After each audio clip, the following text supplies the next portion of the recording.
You said something to me the other day that I thought was interesting and depressing, given the raft of headlines that we see now from Iraq and Afghanistan. And in Iraq in particular, I mean, it's hard to know as this year begins what the drawdown of force is really going to mean long-term in Afghanistan. But here we have, and it's an utterly different situation, but a real, unraveling and a sectarian conflict coming back to Iraq.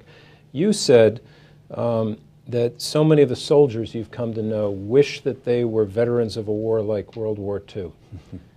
Can you talk about that a little bit? We don't really have a good definition of victory anymore. That's the problem. That was such a clear thing back in World War II and during that time.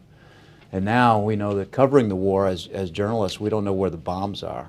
It's not like Saigon where it's safe there, and then you go up the mountains of Vietnam and then that's where it's dangerous. We don't really know where it's dangerous at all in Iraq and Afghanistan. We just assume that it is pretty much everywhere, and we know that there is a victory, however you want to define it, if the war turns out to be fairly well and you got some improvement for the country there.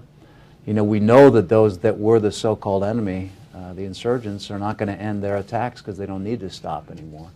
So that makes it much more dangerous. And now we're looking at Afghanistan, and you look at Iraq, and you can kind of compare the two and see how similar those are as countries, an urban country and a rural country.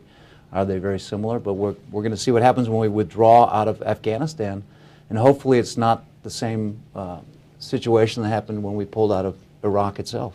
And this is probably very, very difficult to generalize, but you meet so many soldiers now in your work with the foundation who are coming back, and with everything they have to deal with personally and mentally and with their own trauma and their injuries, how much does it matter to them to read the news from Baghdad, from Fallujah, does it matter, do you think? Or is that just a chapter that's well behind them?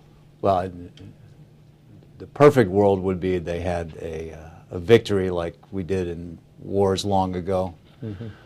And they would have liked to have had it turn out a lot differently than it has. And of course, all those guys feel worse that it has not been perfect in the way that it's turned out.